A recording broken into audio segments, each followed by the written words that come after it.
로마서 13장 11절부터 14절까지 우리 한 절씩 교독하도록 하겠습니다. 신약성경 258페이지 로마서 13장 11절부터 14절. 또한 너희가 이 시기를 알거니와 자다가 깰 때가 벌써 되었으니 이는 이제 우리의 구원이 처음 믿을 때보다 가까웠음이라.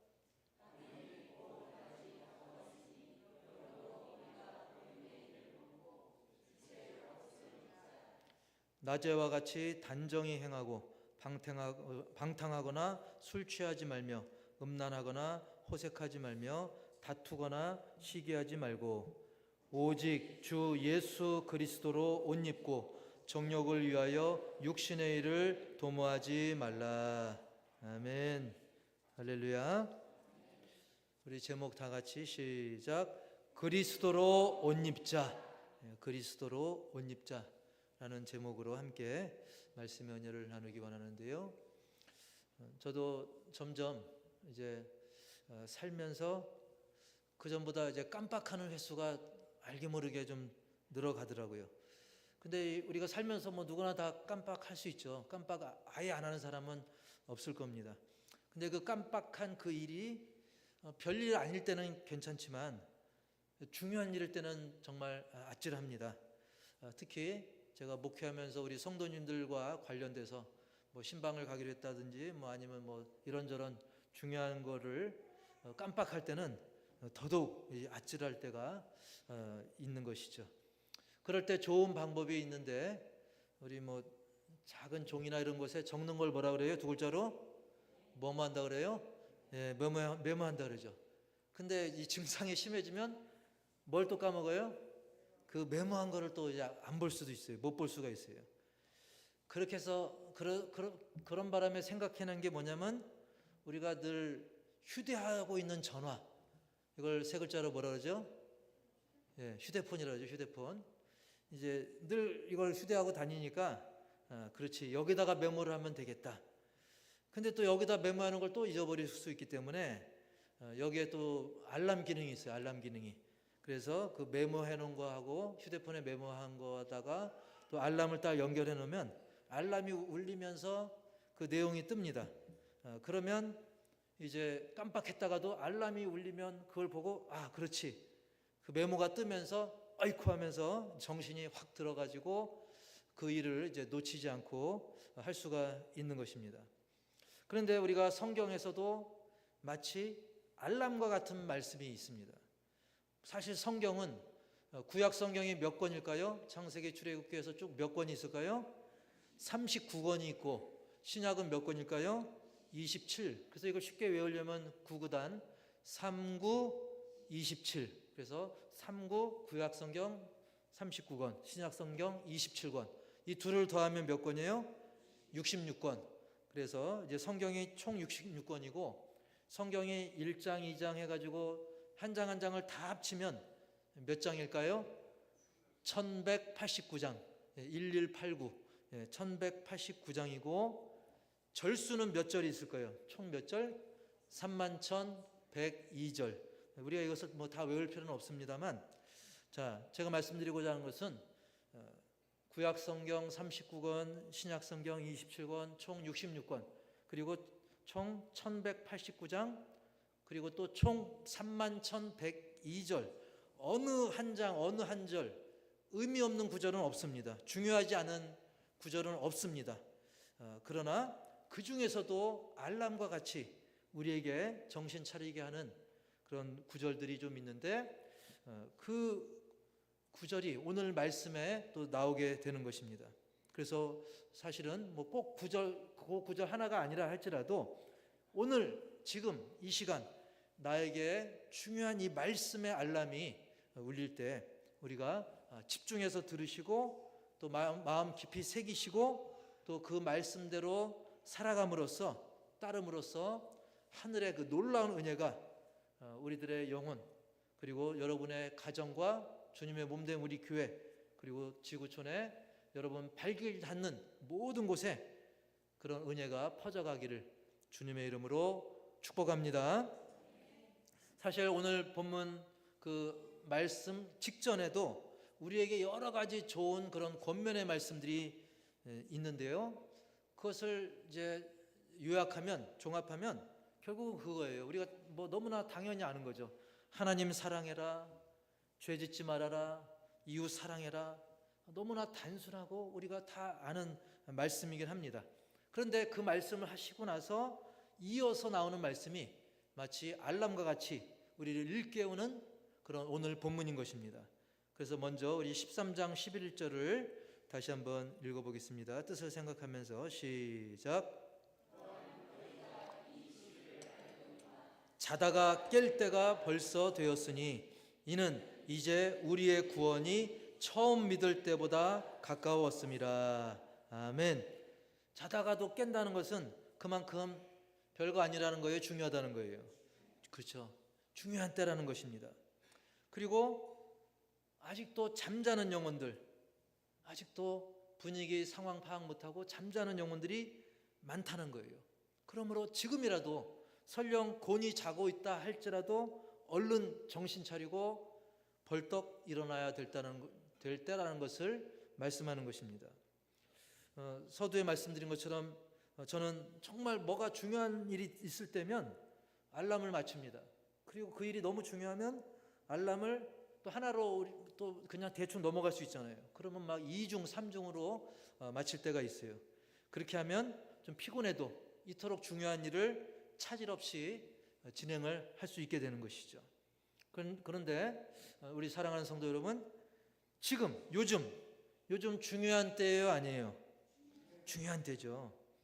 뭐 요즘 뭐 나라가 그래서, 아니면 뭐 트럼프가 대통령이 되고 뭐 국제 정세가 뭐 이렇고 저렇고 전쟁이 있고 그래서 중요할까요? 물론 무시할 수 없습니다. 그런 것들 때문에도 중요하기도 하지만 성경에서는 중요한 때를 딱 두 글자로 표현하고 있어요. 우리 고린도후서 6장 2절 후반절에 보면 이렇게 말씀합니다. 시작. 보라, 지금은 은혜 받을 만한 때요. 보라, 지금은 구원의 날이로다. 언제라는 거예요? 지금.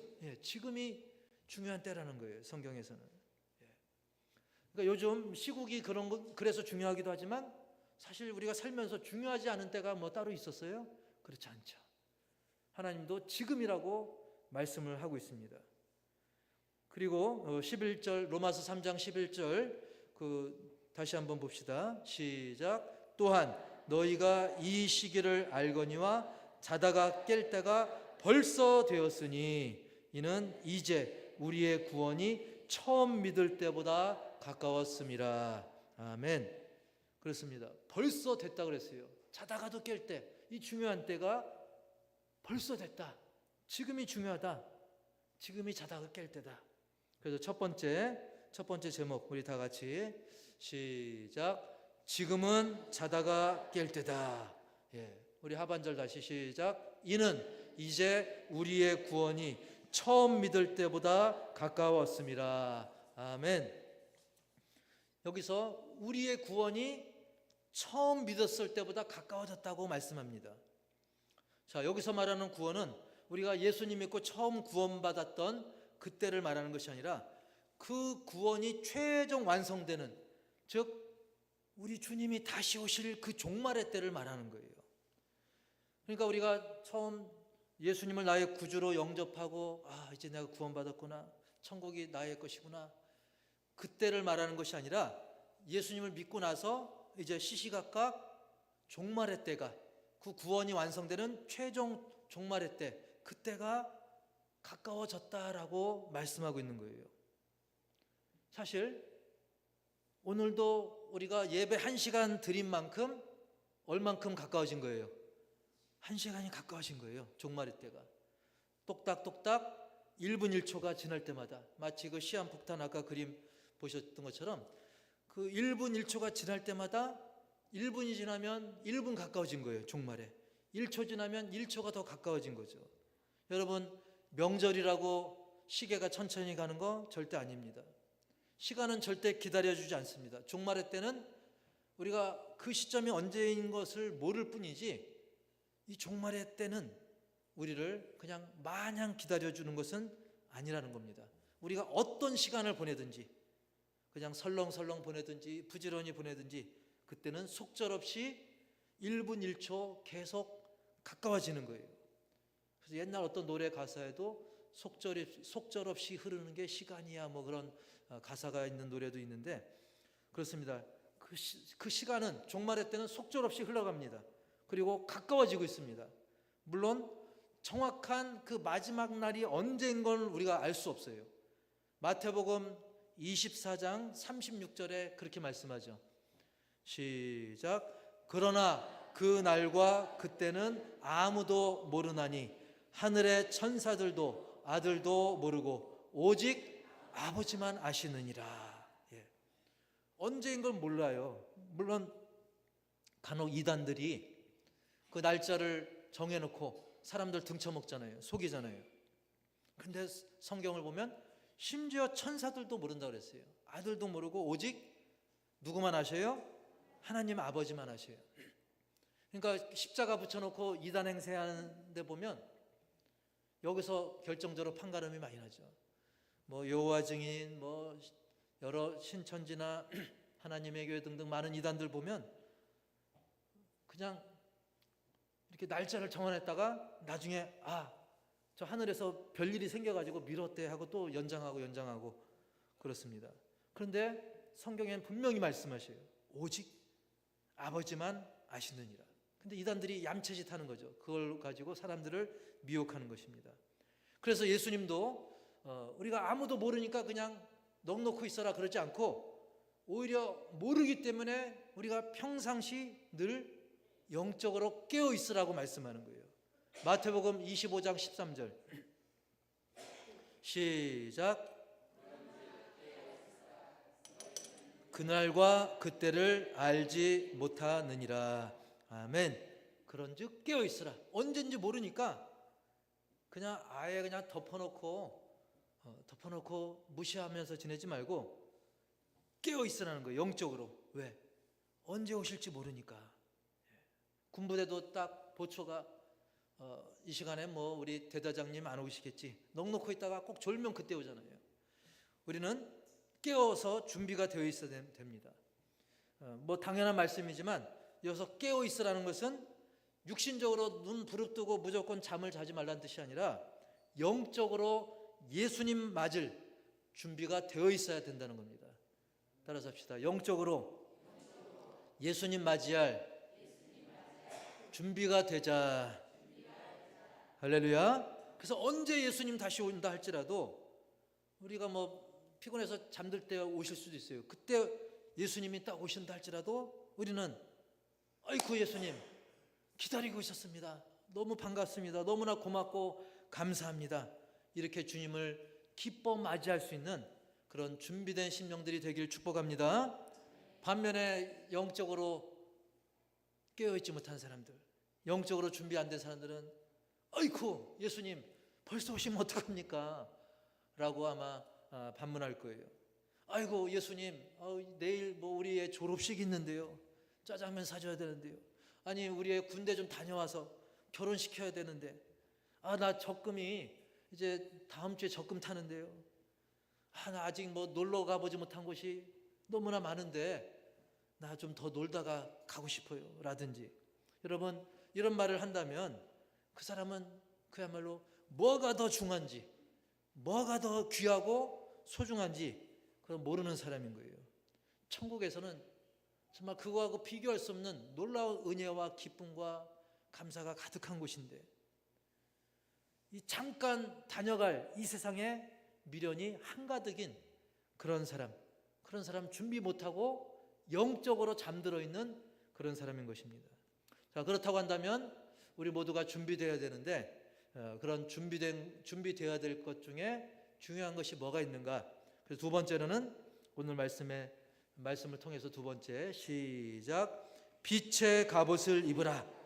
빛의 갑옷을 입으라고 성경은 말씀합니다. 12절 시작. 밤이 깊고 낮이 가까웠으니 그러므로 우리가 어둠의 일을 벗고 빛의 갑옷을 입자. 아멘.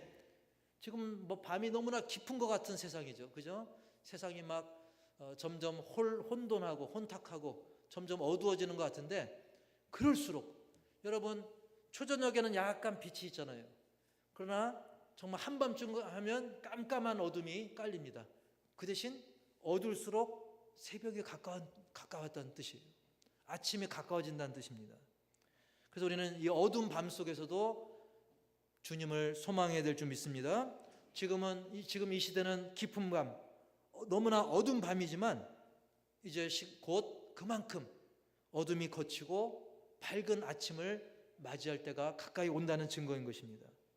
그래서 지금 영적으로 어두운 시대, 흑암이 깔려있는 듯 정말 죄악이 가득하고 사람들은 하나님을 망각하고 하나님을 무시하는, 그렇게 살아가는 그런 어둠의 시대지만, 이제 곧 동이 터서 환한 밝은 새 아침을 맞이하듯이 종말의 구원이 최종 완성될 그날이 시시각각 다가오고 있는 거예요. 그렇기 때문에 우리는 그때를 대비해서 따라서 합시다. 빛의 갑옷을 입자. 빛의 갑옷을 입으라는 거예요. 여러분, 우리가 그저 잠들어 있을 때, 잠잘 때는 옷을 불편하게 입을까요? 편하게 입을까요? 뭐 양복 입고 주무시고 그러진 않죠. 그러다가 이제 알람이 울리면 이제 필요한 옷으로 갈아입는 거예요. 지금은 그 낮의 때가 가까웠어요. 그 환한 밝디 밝은 그 낮의 시간이, 주님 오실 그 시간이 가까이 오고 있습니다. 그러므로 우리는 빛의 갑옷을 준비해야 돼요. 빛의 갑옷을 입어야 됩니다. 주님 오실 그날이 하루하루 1분 1분 1초 1초 다가오는데 그냥 대충 넋놓고 있을 수는 없는 것입니다. 그냥 영적으로 졸기만 할 수는 없는 것이죠. 그런데 왜 갑옷이라고 말씀합니까? 여러분, 갑옷은 놀 때 입습니까? 전쟁할 때 입습니까? 그렇죠. 치열한 전쟁을 우리가 대비한 갑옷처럼, 이 강한, 사단은 그냥 강한 정도가 아니라 앞에 극자를 붙여야 돼요. 극강, 아주 너무나 강한 이 극강의 이 사단의 공격을 이겨낼 수 있도록 영적으로 무장을 해야 되는 거예요. 그래서 빛의 갑옷을 입어야 되는 것입니다. 지금 우리는 영적 전쟁의 한복판에 있습니다. 우리는 지금 어디에 있다고요? 양놀이에 있다고요? 우리의 몸은 양놀이에 있지만 영적으로는 영적인 전쟁터에 있는 거예요. 요즘 세상 어떻게 돌아가는지 여러분 잘 보셔서 알지 않습니까? 그럼에도 불구하고 요즘 간혹 길을 다니다 보면 뭐 아파트 주변, 특히 아파트 주변 그런 데 보면 좀 젊은 층들이, 저도 젊지만 더 젊은 층들이 막 롱패딩을 입었는데 그냥 맨살이 드러나 있어요. 즉 반바지에 롱패딩 입고 가까운 뭐 편의점 왔다 갔다 하는 모습, 그냥 때로는 좀 신경 쓴 사람들은 수면잠옷에 롱패딩 입고 털 슬리퍼 신고 가까운 뭐 슈퍼 같은데, 편의점 같은데 다니더라고요. 여러분, 물론 그런 차림이 잘못됐다는 뜻이 아니라 그런 차림으로는 편의점은 왔다 갈 수 있겠지만 중요한 일정을 그런 차림으로 할 수 없겠죠. 면접을 본다든지 뭐 예비훈련 간다든지 할 때 그런 차림으로 대비할 수 없는 것입니다. 우리도 마찬가지입니다. 영적으로 우리는 빛의 갑옷을 입어야 될 줄 믿습니다. 누가 그냥 뭐 코미디 하듯이 대충 싸우다가 질 전쟁, 그런 전쟁 우리가 할 겁니까? 그렇지 않죠. 우리는 구원과 임마누엘의 확신, 하나님이 우리와 함께 계신다. 임마누엘이 무슨 뜻이에요? 하나님이 우리와 함께 하신다. 그런 구원과 임마누엘의 확신, 천국의 소망, 그리고 성령의 검으로, 말씀으로 무장되어야 되는 거예요. 그게 빛의 갑옷을 입는 겁니다. 그래서 우리가 사람이기 때문에, 연약한 육신을 갖고 있기 때문에 육신은 좀 피곤해서 잠을 잔다 할지라도 영적으로는 우리가 평소에 늘 말씀으로, 또 쉬지 말고 기도하라, 말씀과 기도로 늘 자신을 살피고 깨어 있어야 되는 거예요. 깨어 있으시기 바랍니다. 여러분, 과거 우리나라 역사에서도 임진왜란, 일본이 쳐들어온 임진왜란, 또 6.25 북한이 쳐들어왔던 6.25 한국전쟁, 그 엄청난 비극, 수많은 생명이 쓰러져 갔던 그 전쟁의 비극이 왜 일어났습니까? 바로 대비하지 않아서, 방심해서. 따라서 합시다. 대비하지 않아서, 방심해서. 그래서 난 거예요. 우리나라뿐만 아니죠. 여러분, 전쟁이 우리 대한민국만 났습니까? 비일비재한 게 전쟁이에요. 핵심은 미리 대비해야 되는 거예요. 갑옷을 준비해야 되는 거예요. 중요한 것은 영적 전쟁에서도 빛의 갑옷을 입지 않으면 안 된다는 사실입니다. 늘 준비를 미루게 되는, 다음으로 미루는 그런 방심이 그런 화를 불러일으킨다는 것입니다. 오늘 본문에 빛의 갑옷을 입자, 그 말씀 뒤에 바로 이렇게 이어집니다. 바로 이어지는 말씀 13절 시작. 방탕하거나 술 취하지 말며 음란하거나 호색하지 말며 다투거나 시기하지 말고. 아멘. 자, 빛의 갑옷을 입는 그런 사람의 특징이 13절에 연결되는 것이죠. 우리가 빛의 갑옷을 입고 사는 그런 사람은 낮에와 같이 단정히 행하는 겁니다. 그리고 방탕하거나 술 취하지 말고 음란하거나 호색하지 말고, 그리고 다툼도 금지, 시기도 금지입니다. 미움, 다툼, 시기, 질투, 빛의 갑옷을 입은 사람은 그런 것을 하지 않는다는 거예요. 근데 제가 말씀을 준비하다가 이 시기란 말, 우리 시기, 질투 우리가 그냥 편하게 쓰잖아요. 자, 우리가 뭐 방탕, 술 취함, 음란, 호색, 다툼, 이런 것은 너무 자주 있는 일은 아니죠. 그런데 이 중에서 평범한 사람도 쉽게 저지를 수 있는, 그게 시기심입니다. 시기심. 그래서 제가 이 원어를 한번 찾아봤어요. 이 시기를 찾아보니까 이 시기의 뜻이 뭐라고요? 열심이란 뜻이더라고요. 열심. 여러분, 솔직히 열심은 좋은 거예요, 안 좋은 거예요? 좋은 거죠. 근데 중요한 것은 뭐의 열심이냐, 그게 중요하다는 거예요. 즉 이 열심의 방향이 우리가 하나님을 사랑하고 이웃을 사랑하고 선행을 베풀고 그러면 얼마나 좋습니까? 근데 이 열심이 이 방향을 잘못 틀면, 그리고 열심이 또 너무 지나치면 그게 문제가 된다는 겁니다. 그래서 잘못된 그 열심, 막 우리가 외모라든지 물질이라든지 입을 거 먹을 거 이런 거에 열심인 것 자체는 죄가 아닙니다. 근데 이게 지나치다 보면, 그러다 보면 그것이 이 시기심으로 발전할 수 있다는 거예요. 잘못된 열심으로 인해서 비교하고 질투하고 그러다 보면 시기심에 빠지게 되고, 결국은 하나님이 사랑하는 영혼들, 심지어 예수님이 대신 죽어주시기까지 한 그 영혼들을 미워하고 시기하고 분쟁까지 갈 수 있다는 사실입니다. 그러므로 우리는 그렇게 빠지지 않도록 더 말씀의 알람, 말씀의 경고로 내 영을 바짝 깨우시기를 축복합니다. 따라서 합시다. 바른 열심을 갖자.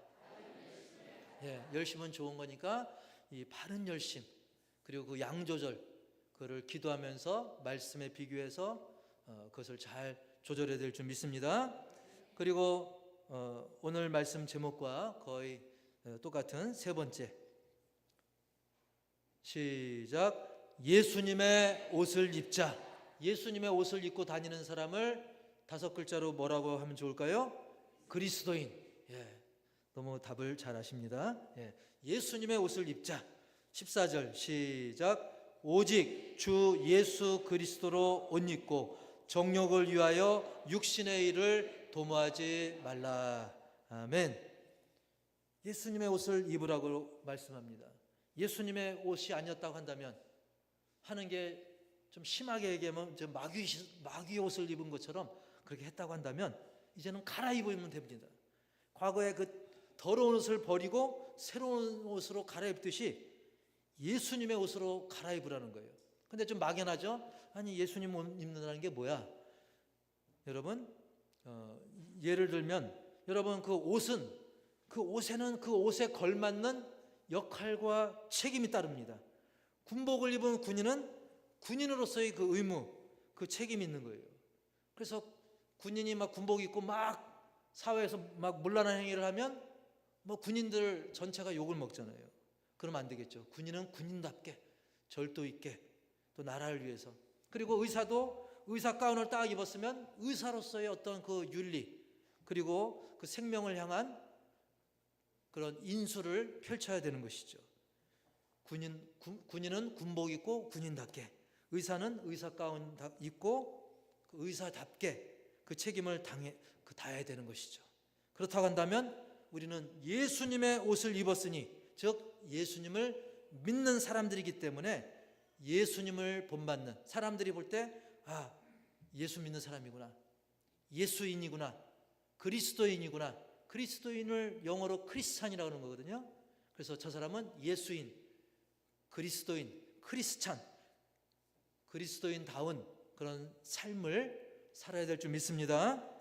그런데 반대로 예수님을 믿는다 하면서 그냥 예수님의 옷을 제대로 안 입고 그냥 대충 어깨에 둘러매고 걸치듯이 이렇게 하고 나서 막 죄악을 일삼는다고 한다면, 아까 말한 13절에 나오는 뭐 방탕, 뭐 다툼, 온갖 시기 질투, 이렇게 하나님께 누를 끼치고 그리고 사람들로 하여금 교회를 멀리하게 한다면 그거는 아닌 것이죠. 그것은 그리스도의 옷을 입고 있는 사람답지 못한 그런 사람인 것입니다. 제가 잊을만 하면 쓰는 비유가 하나 있죠. 마치 예를 들면 아이들이 막 연극할 때 토끼와 거북이, 그 동화 아시죠? 그 토끼와 거북이 연극을 할 때 토끼 옷 입은 아이는 뛸 때 엉금엉금 뛰어야 될까요? 깡총깡총 뛰어야 될까요?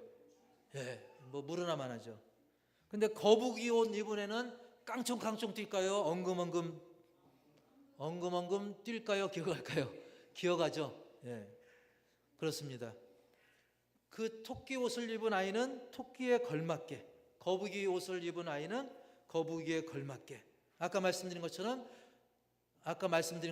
군인 옷은 군인답게, 의사 옷은 의사답게, 우리는 예수님의 옷을 입은 신자답게, 크리스찬답게, 즉 예수님을 믿고 예수님의 이름으로 세례받은 그런 하나님의 자녀답게 예수님이 과연 어떻게 사셨는가, 우리가 예수님의 삶을 성경을 통해서 살피고 그런 삶을 살도록 해야 될 줄 믿습니다. 여러분, 서울 강남 사람들이 살아가는 스타일이 있어요. 그걸 5글자로 뭐라 그래요? 강남 스타일이라고 하죠. 그런 것처럼 예수님을 믿는 사람들, 예수님의 사람들은 바로 예수님의 스타일대로 예수님의 모습을 본받는 그런 삶을 살아서 누가 보더라도 저 사람은 천상 예수쟁이구나, 천상 그리스도인이구나, 그런 소리를 들어야 되는 것입니다. 구체적인 것은 이 성경에 다 나와 있어요. 구약과 신약을 통해서 그리스도인의 스타일이 이 성경에 다 나와 있는 것입니다. 그래서 우리는 성경을 계속 읽고 자세히 읽어야 되는 것입니다. 우리는 따라서 합시다. 우리는 예수님 스타일이다. 우리는 호산나 스타일이다.